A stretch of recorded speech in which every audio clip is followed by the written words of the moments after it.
Regardez quelque chose. Quand quelqu'un voulait se proclamer sacrificateur en Israël, on lui posait une seule question. Qui est ton père? Quand les gens sont revenus de l'exil, il y a des gens qui sont sacrificateurs. On dit, bon, montrez vos certificats de paternité. Si tu ne peux pas montrer qui est ton père, tu n'es pas sacrificateur. Je te dis qu'il y a une grâce qui est libérée dans cette maison. Et c'est la grâce de l'onction du sacrificateur. L'onction sacerdotale. Tu sais, les chrétiens, je ne dis pas pour le Réunion en général, ils veulent forcément qu'on les fasse tomber. Ils veulent qu'on les fasse rouler. Mais il y a quelque chose qui est plus grand que faire tomber. Il y a l'autorité spirituelle que Dieu a établie dans l'église. Et cette autorité-là va changer ta vie. Elle va changer tes circonstances. C'est pour ça que les chrétiens se promènent de prophète en prophète. Je n'ai rien contre les prophètes. Et leur vie ne change pas. Ça ne change pas. Parce que l'onction de sacrificateur n'est pas une onction qui se manifeste visiblement, mais c'est une onction qui est une autorité qui travaille en profondeur. Je peux continuer? Tu vois dans une armée, qui a déjà vu une armée? Quand tu vois une armée, le général est le moins armé.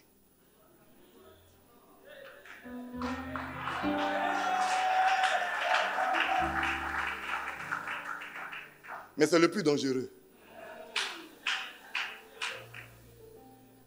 Tu vois, les petits gars ont des bazookas, ils ont des mitraillettes. Lui, il a sa chemise tranquille, il marche.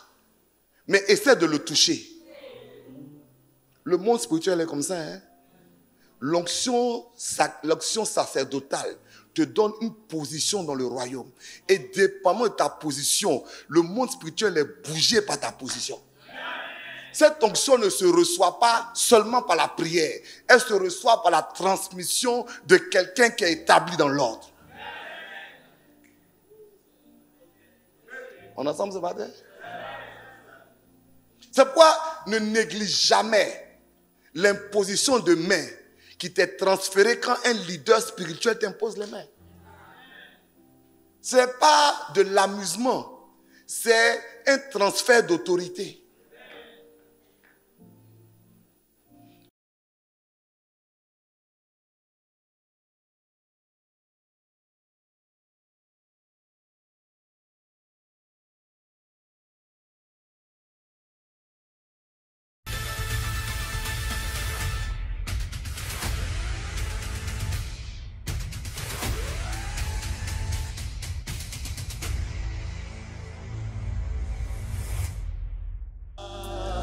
Seigneur, je suis là parce que j'ai besoin de ton esprit, de ton onction et de ta direction. Seigneur, utilise-moi.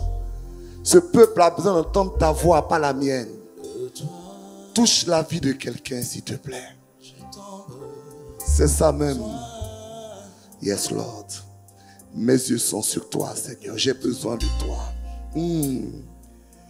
J'ai besoin de toi. Dis avec moi, j'ai besoin. J'ai besoin de toi. Mes yeux sont sur toi. Mes yeux sont sur toi. Je m'attends à toi. Je m'attends à toi. Je m'attends à toi.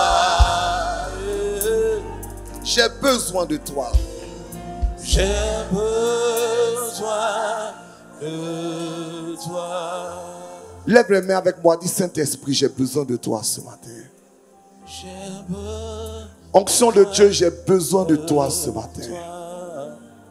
Huile de joie, huile sainte, huile de grâce. Je m'attends à toi. Mes yeux sont sur toi. Mes yeux sont sur toi. Mes yeux sont sur toi. Oh moi je n'ai que toi. Je n'ai que toi. Moi je n'ai que toi. Saint-Esprit, prends le contrôle maintenant. Est-ce que Dieu peut recevoir une acclamation glorieuse ce matin?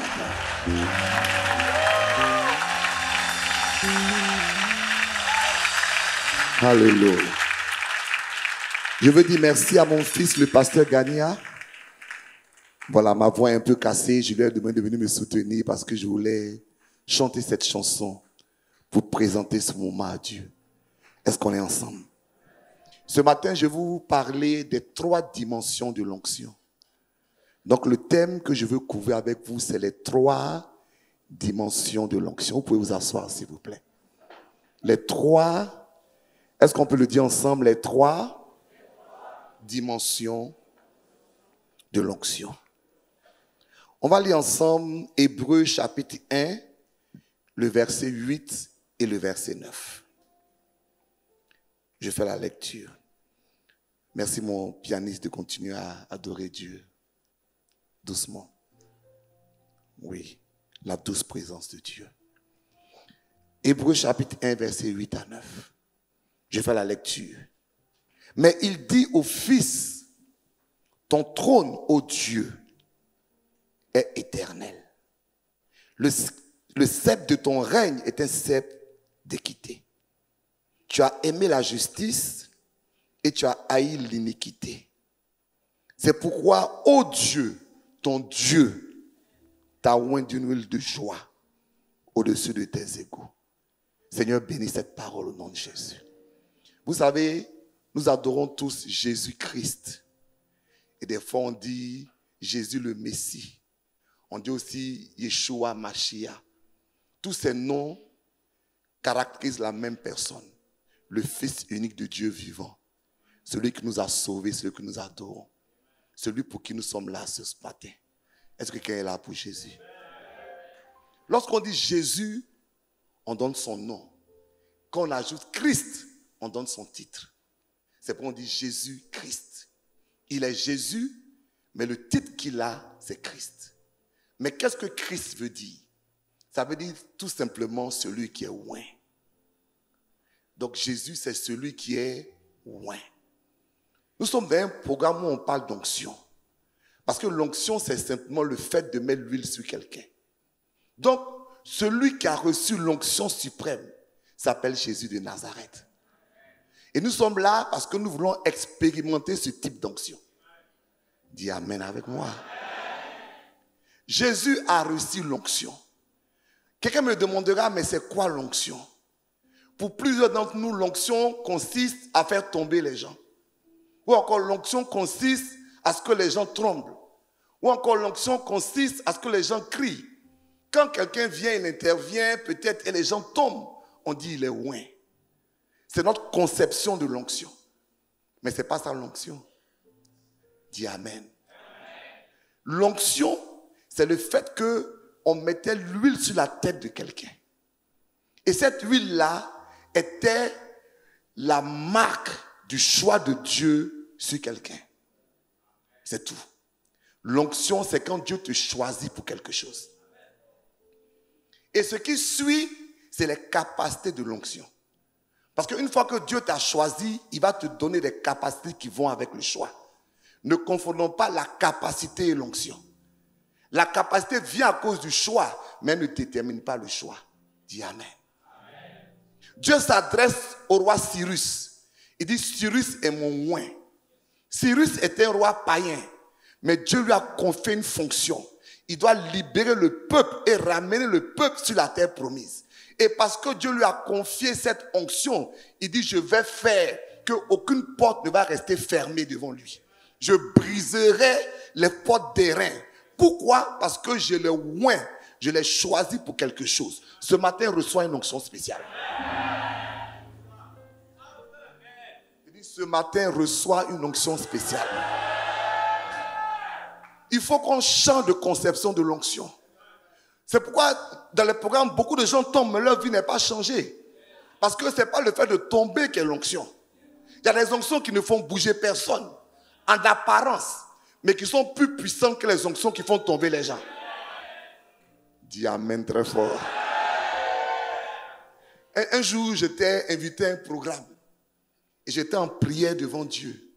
Comme tous serviteurs de Dieu. Je dis, Seigneur, manifeste ta gloire. C'est-à-dire, je proclamais les choses. Et Dieu m'a dit, pourquoi ne pas faire ce que je t'ai demandé de faire? Il dit, Seigneur, qu'est-ce que tu m'as demandé de faire? Il dit, toi, je t'ai demandé de changer les gens par la puissance de la parole. Ne cherche pas une autre onction que celle que je t'ai donnée. Il y a un choix que Dieu a sur ta vie. Il y a une capacité qui doit suivre ce choix. C'est ça l'onction. Si tu as compris le choix de Dieu, alors tu comprendras la manifestation de la capacité qui suit ce choix. Est-ce qu'on est ensemble ce matin? Est-ce que je peux vous parler ce matin? Vous savez, quand je viens ici, je suis chez moi. Ou bien c'est pas ça? Donc je parle comme si j'étais chez moi. Donc, quand nous voyons les choix de Dieu, nous nous apercevons qu'il y a 3 types de personnes que Dieu choisissait dans l'Ancien Testament. Et ces 3 types de personnes sont les 3 types d'onctions que tu peux recevoir. Dieu choisissait les sacrificateurs, Dieu choisissait les prophètes, Dieu choisissait les rois. Donc il y a 3 types d'onctions. Il y a l'onction sacerdotale, il y a l'onction prophétique et il y a l'onction royale. Est-ce qu'on peut dire ensemble? L'onction sacerdotale, l'onction prophétique et l'onction royale. Vous voyez, lorsqu'on parle de Jésus, puisque Jésus est le oint par excellence. Parce que, qu'est-ce que le verset dit? Il dit, ton Dieu t'a oint au-dessus de tes semblables. Dis Amen. Donc, toute onction qu'on peut recevoir ne peut jamais atteindre l'onction que Jésus a reçue. Et nous devons comprendre l'onction par rapport à ce que Jésus a été. Je dis qu'il y a 3 types de personnes qui ont reçu l'onction dans l'Ancien Testament. Le sacrificateur, le prophète et le roi. Donc, l'onction du sacrificateur s'appelle l'onction sacerdotale. L'onction du prophète s'appelle l'onction prophétique. Et l'onction du roi s'appelle l'onction royale. Et si on prend la vie du Seigneur, on va lire 3 versets qui nous font comprendre que Jésus a reçu ces 3 onctions. Hébreux chapitre 5, le verset 6. Comme il dit encore, tu es sacrificateur pour toujours, selon l'ordre de Melchisédek. Donc Jésus est sacrificateur. Et je vais en parler tout à l'heure. Deuxièmement, on va lire le verset suivant, qui se trouve dans Deutéronome 18, 15. Je vais lire 3 versets, puis après je ne vais pas essayer de vous sonner trop de versets. Deutéronome 18, 15. L'Éternel, ton Dieu, suscitera au milieu de toi, dans tes frères, un prophète comme moi. Vous l'écouterez. Ça, c'est Moïse qui, c'est-à-dire c'est Dieu qui parle à Moïse, ou Moïse qui prophétise que quelqu'un va venir comme lui. Ils doivent l'écouter. Lorsque Jésus parle à la femme samaritaine, elle dit, je vois que tu es prophète. Dis Amen. Il n'a pas dit non, je ne suis pas prophète. Parce que Jésus a reçu l'onction prophétique. Il a reçu l'onction sacerdotale. La 3e onction que Jésus a reçue, nous la lisons dans Jean chapitre 18, le verset 37. Pilate lui dit, tu es donc roi. Jésus répondit, tu le dis, je suis roi. Dis Amen. Donc Jésus est sacrificateur, Jésus est prophète et Jésus est roi. Quand vous lisez la parole de Dieu, tous les sacrificateurs recevaient l'onction. Les prophètes recevaient l'onction et les rois recevaient l'onction. Et c'est parce que Jésus est sacrificateur, qu'il est prophète, qu'il est roi, qu'il s'appelle Jésus-Christ, celui qui est oint. Est-ce que ce matin, quelqu'un veut comprendre ces 3 onctions afin de les recevoir et les manifester? Je vais commencer par l'onction du sacrificateur. L'onction du sacrificateur, écoutez-moi bien, parce que quelquefois, on néglige cette onction. C'est une onction qui est une onction formelle. Je vais m'expliquer. Dans la parole de Dieu, on ne pouvait pas être sacrificateur parce qu'on en avait envie. Dis Amen. On ne pouvait pas être sacrificateur parce qu'on manifestait une puissance particulière. On ne pouvait pas être sacrificateur parce qu'on était le plus intelligent. On était sacrificateur parce qu'on descendait d'une lignée de sacrificateurs. Quand la Bible parle de Jésus, on dit tu es sacrificateur selon l'ordre de Melchisédek. Il n'est pas tu es sacrificateur parce qu'il a fait beaucoup de miracles. Il n'a pas sacrificateur parce que tu fais beaucoup de guérisons. Il dit tu es sacrificateur parce que tu descends d'un ordre.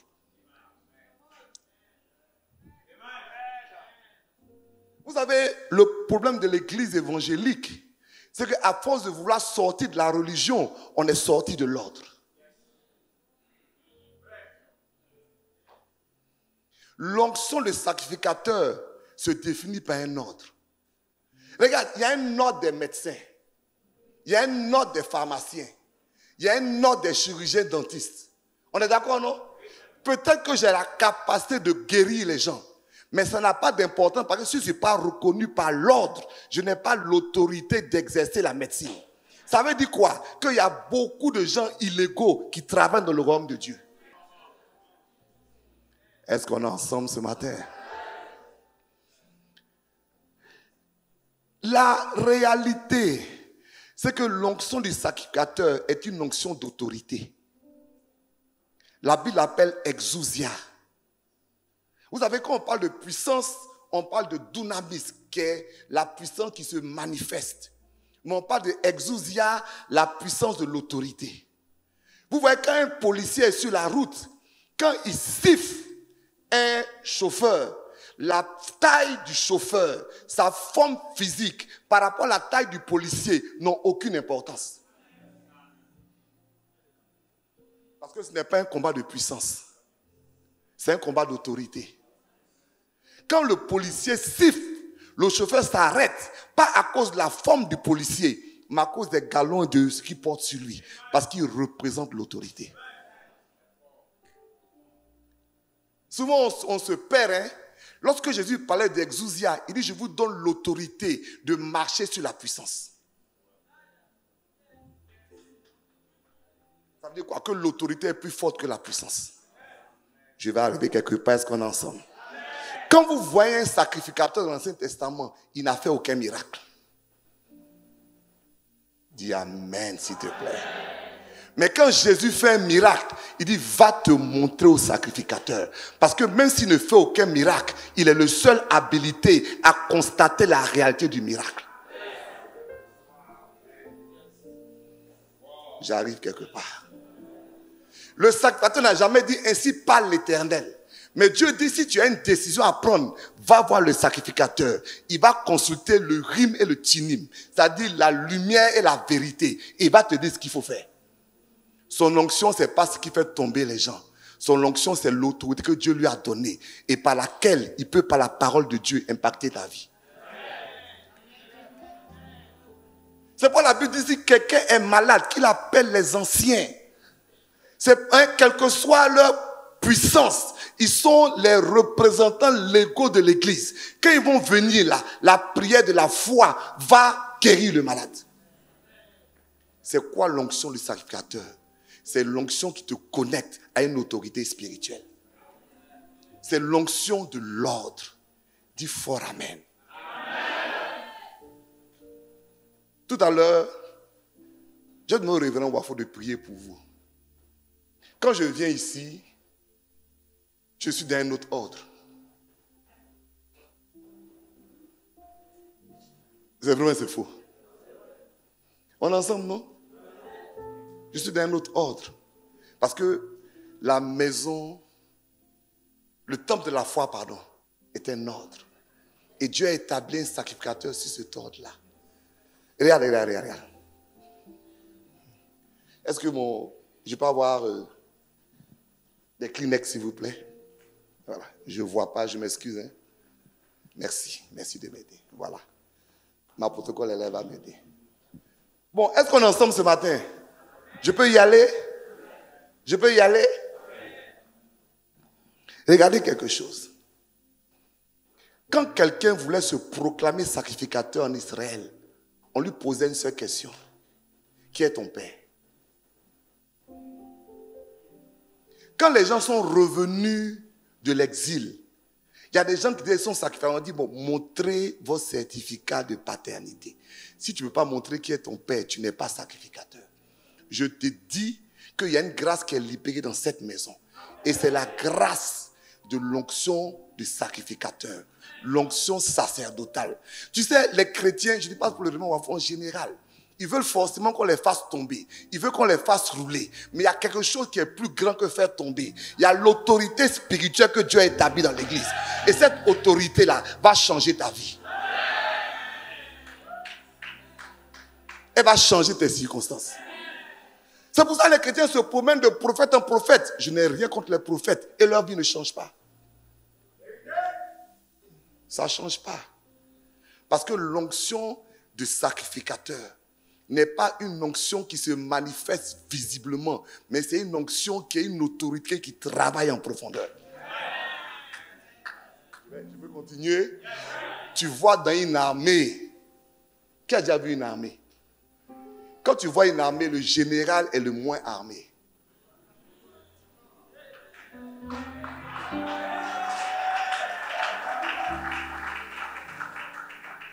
Mais c'est le plus dangereux.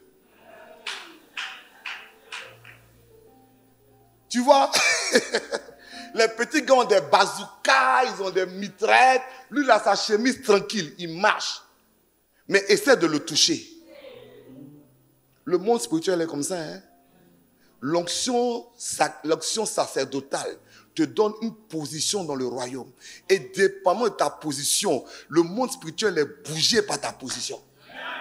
Cette onction ne se reçoit pas seulement par la prière. Elle se reçoit par la transmission de quelqu'un qui est établi dans l'ordre. On est ensemble ce matin? C'est pourquoi ne néglige jamais l'imposition de main qui t'est transférée quand un leader spirituel t'impose les mains. Ce n'est pas de l'amusement, c'est un transfert d'autorité.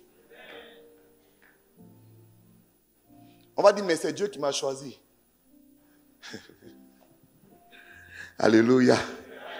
La Bible, en parlant de l'église des Éphésiens, d'abord il y a deux textes. Le premier texte, l'apôtre Paul dit, il dit, vous êtes fondés, n'est-ce pas, sur le fondement de Christ. Et personne ne doit venir établir un autre fondement. Là, il parle de la foi. Maintenant, Éphésiens parle de l'église. On dit, l'église est établie sur le fondement des apôtres et des prophètes. Il est dit, Christ est la pierre angulaire. Je vais vous choquer.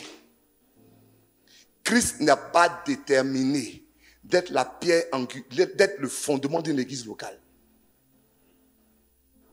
Ne me frappez pas. Christ a déterminé d'être la pierre angulaire. C'est quoi la différence? Je viens de faire un voyage en Turquie. J'ai vu comment les gens bâtissaient en ce temps. En ce temps, ils n'avaient pas des briques, ils n'avaient pas du ciment. Tout était en pierre. Et pour que le bâtiment soit droit et juste, on déposait une pierre à l'angle. Et cette pierre déterminait la mesure de toutes les autres pierres. Toutes les autres pierres devaient s'ajuster à cette pierre. Mais la pierre n'était pas le fondement du bâtiment.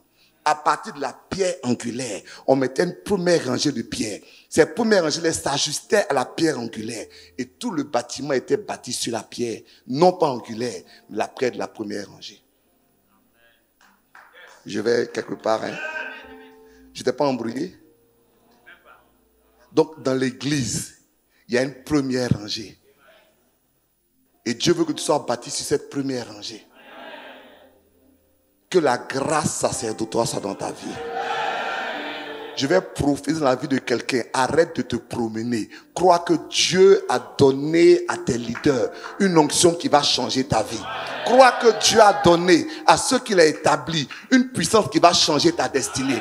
Regarde. Ne regarde même pas. C'est pas que il faut dire en tout. Ne regarde même pas qui ils sont. Mais regarde qui ils représentent.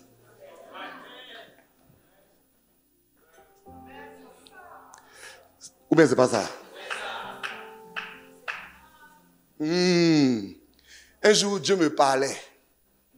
Vous savez, la Bible dit que quand Dieu a béni Abraham, qui est la notion de paternité, il dit, en toi, toutes les nations du monde seront bénies. Et Dieu m'a dit, je n'ai jamais dit sur toi ou bien par toi, mais j'ai dit en toi. Et ça veut dire quoi, Seigneur? Ça veut dire que quelque chose peut ne pas être sur toi, mais ça peut être en toi. Oui, quand tu regardes ce qui est sur quelqu'un, tu peux louper ce qui est en lui. L'apôtre Paul dit quoi? Il dit, je n'ai pas été riche, mais je n'ai enrichi plusieurs. Donc quand tu regardes Paul, tu penses qu'il est pauvre, mais en lui, il y a la richesse.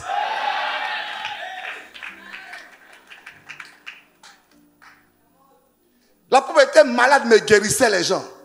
Donc ce n'est pas ce qui est sur un leader qui le détermine, c'est ce qui est en lui.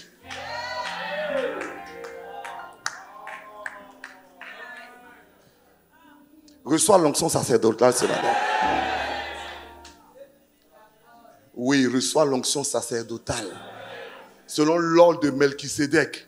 Selon l'ordre de... Non, ici là. Selon l'ordre du temple de la foi. C'est l'ordre qui est ici. C'est l'ordre qui est ici. Si tu te connectes à cet ordre-là, Dieu va te bénir. Il y a une onction qui est libérée dans chaque maison. Et quand tu comprends, il y a des choses qui vont arriver dans ta vie. Sans que tu aies besoin forcément d'avoir une onction prophétique extraordinaire. Dis fort Amen. Amen. Si tu m'as compris, dis Amen. Le deuxième type d'onction, c'est l'onction prophétique. L'onction prophétique, c'est l'onction dunamis. C'est l'onction à laquelle on est habitué. C'est l'onction qui s'attrape par notre relation avec Dieu. L'onction prophétique n'a pas besoin de savoir quelle est ta position dans le royaume. L'onction prophétique a simplement besoin de savoir que Dieu veut t'utiliser. Dis Amen. Comme dit un des prophètes de la Bible, il dit, moi, je ne suis ni prophète, ni fils de prophète. C'est-à-dire, je n'ai pas en moi-même de positionnement dans le royaume. Mais Dieu m'a choisi. Je crois que quelqu'un reçoit l'onction prophétique ce matin. Quand je parle d'onction prophétique, je ne parle pas du fait d'être prophète. Parce que être prophète, c'est une onction sacerdotale. Être prophète, c'est une position dans le royaume. Est-ce qu'on s'est compris? Mais c'est un peu trop compliqué. Voilà. Être prophète, c'est une position dans le royaume. Donc, être prophète, c'est une onction sacerdotale. Mais tu n'as pas besoin d'être prophète pour manifester l'onction prophétique. La Bible dit, vous recevez une puissance quand le Saint-Esprit surviendra sur vous et vous serez mes témoins. La Bible dit que Dieu donne ses dons à qui il veut, comme il veut. Tu peux ne pas connaître théologie, tu peux ne pas connaître christologie, tu peux ne pas connaître sotériologie et tu peux quelqu'un que Dieu va utiliser dans le prophétique. Absolument.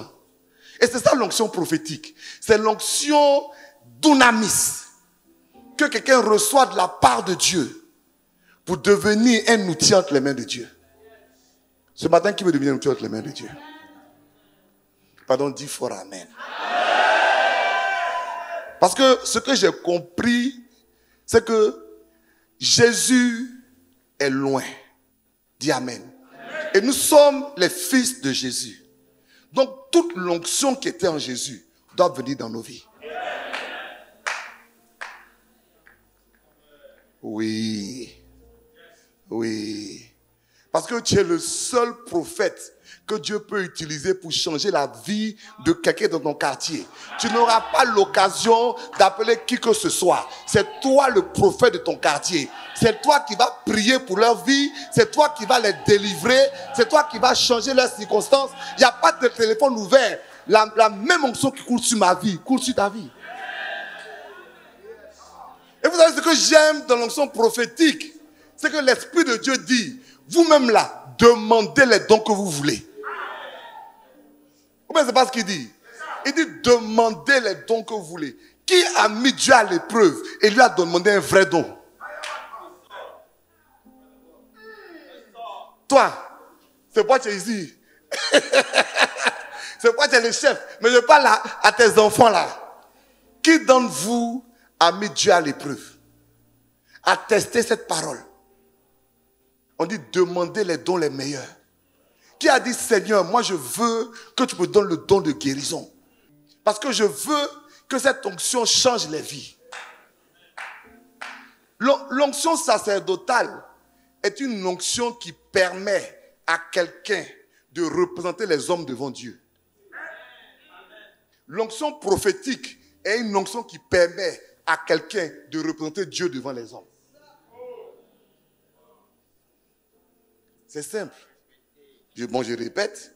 L'onction sacerdotale consiste à quelqu'un de représenter les hommes devant Dieu. Amen. L'onction prophétique consiste à quelqu'un de représenter Dieu devant les hommes. Ça veut dire quoi? Toi, tu vas être le Dieu de quelqu'un.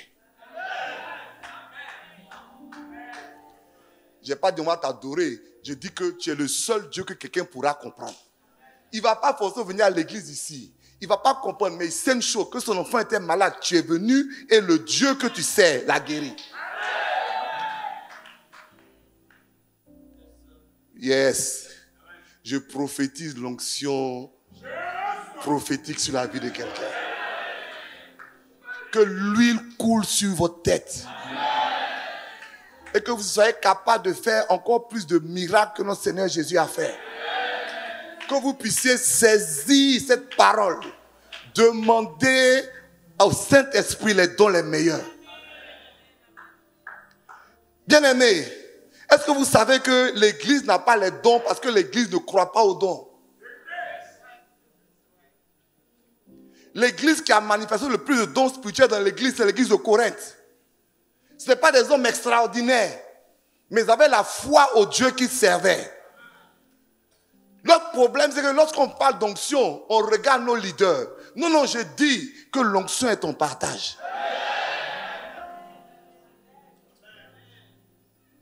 Ce matin, reçois l'onction prophétique. La troisième onction est l'onction royale. L'onction royale est une onction territoriale. Je dis quoi par là? Dieu veut conquérir des territoires. Oui. Dieu veut conquérir la musique.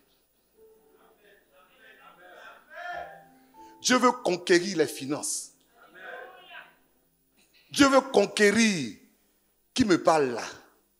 Un domaine, la politique, les médias, la santé, le sport, la culture, la communication. Pourquoi est-ce que Dieu veut conquérir ça? Parce que Dieu est la tête d'un royaume. Dieu n'est pas la tête d'une religion. Quand Jésus est venu sur la terre, il pouvait donner toutes sortes d'expressions pour ce qu'il allait bâtir. Il pouvait dire, je vais bâtir ma synagogue, je vais bâtir mon temple. Il dit, je bâtirai mon église. L'église, c'est une terminologie de royaume. Et il dit, et quand je bâtirai mon église, et la phrase qu'il dit après, il dit, les portes du séjour des morts ne préviennent pas contre elle. Vous savez, quand on pense à ça, on pense que c'est une proclamation défensive. Pas du tout, c'est offensif. Parce qu'il dit, je bâtirai mon église. Et il ne parle pas de son église, et il parle des portes du séjour des morts. Quand il dit, je bâtirai ma maison, mais les portes de l'ennemi. C'est ma maison ne me suffira pas, il faut que j'arrive aux portes de l'ennemi. C'est la conquête. Mais il n'y a pas de conquête sans roi.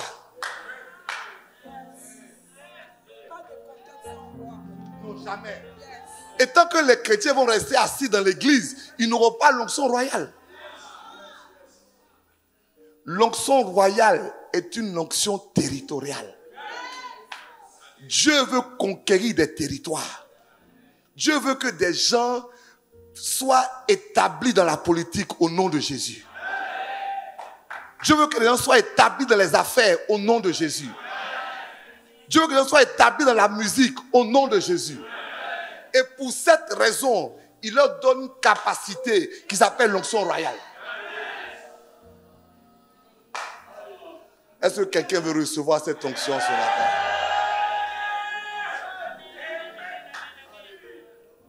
C'est une onction qui déborde du cadre de l'église. Alléluia. C'est une onction qui se manifeste sur le terrain. Qui se manifeste dans la banque où tu travailles. Qui se manifeste. Waouh! Que Dieu puisse établir des rois. Bien aimé, c'est une onction qui va faire, ça ne va pas faire tomber une mouche. Cette onction n'est pas intéressée à faire tomber quoi que ce soit. Cette onction est intéressée à te donner un territoire. Je proclame et je prophétise ce matin qu'une huile sainte tombe sur ta tête. Et que tu rentres dans une dimension d'onction selon Dieu. Vous savez, et là je vais terminer. L'onction sacerdotale, l'onction prophétique et l'onction royale doivent travailler ensemble.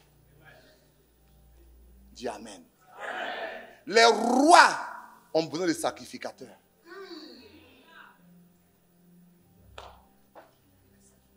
Et les sacrificateurs ont besoin de prophètes. Ce n'est pas un combat, ce n'est pas un débat, c'est une association. Ce n'est pas oui qui a raison, qui a tort, pas du tout. Le roi a besoin de sacrificateurs. Le roi a besoin de prophètes. Le roi a besoin de rois. Et le roi a besoin de prophètes. Car tous les rois avaient leurs prophètes. Ou bien, tous les rois avaient leurs prophètes. Car il n'y a pas d'onction roi sans onction prophétique. Et il n'y a pas d'onction prophétique sans roi. Parce que tous les prophètes travaillaient pour des rois.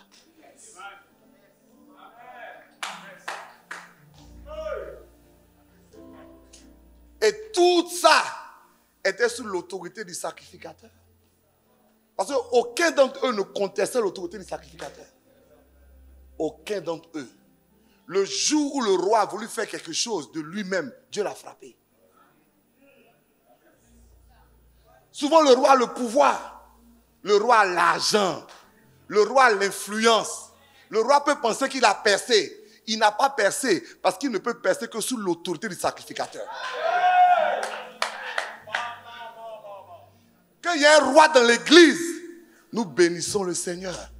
Mais est-ce que ce roi a compris qu'il faut qu'il vienne vers le sacrificateur?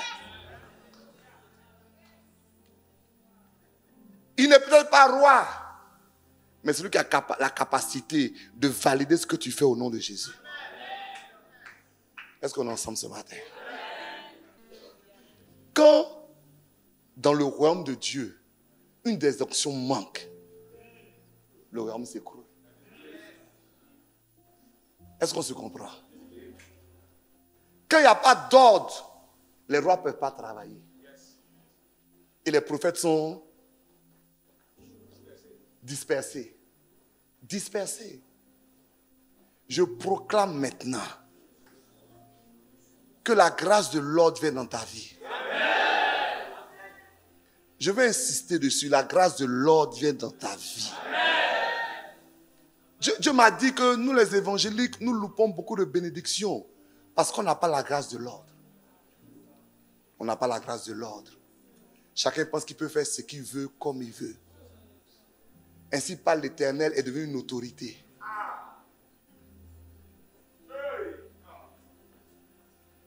Ainsi parle l'Éternel ne peut pas changer ce que Dieu a dit au sacrificateur. Lis la Bible. Jamais. Même Jésus, le prophète par excellence, dit, va te montrer au sacrificateur. Ou bien c'est pas ce qu'il a dit. Il n'a pas dit, on s'en dit, va te montrer. Parce que moi, je peux opérer un miracle, mais c'est lui qui peut constater la véracité. J'appelle dans ta vie l'onction sacerdotale. La Bible, cette onction est une onction d'ordre. C'est une onction qui se manifeste dans le respect des principes divins. C'est une onction qui se manifeste dans le respect de l'autorité divine. C'est l'onction exousia. C'est l'onction d'autorité. J'appelle cette onction dans ta vie. De la même manière que Dieu a oint des sacrificateurs, que Dieu puisse te donner cette onction. Et que Dieu te connecte à une onction sacerdotale. J'appelle dans ta vie l'onction prophétique. L'onction qui fait de toi un outil entre les mains de Dieu. L'onction qui te donne des dons. L'onction qui te donne une capacité. L'onction qui te donne un dunamis, une puissance particulière. J'appelle ça dans ta vie dans le nom de Jésus. J'appelle dans ta vie l'onction royale. Cette onction territoriale qui va faire que Dieu va t'utiliser pour conquérir un domaine à sa gloire. Je bénis Dieu pour les hommes des finances. Je bénis Dieu pour les hommes des spectacles. Je bénis Dieu pour les hommes des arts. Je bénis Dieu pour les banquiers. Je bénis Dieu quel soit le domaine où tu es. Que l'onction royale t'établisse dans ce domaine. Reçois cette capacité. Reçois cette capacité. Je le proclame dans ta vie. Dans le nom de Jésus. Dis Amen puissamment. Que Dieu te bénisse. Merci.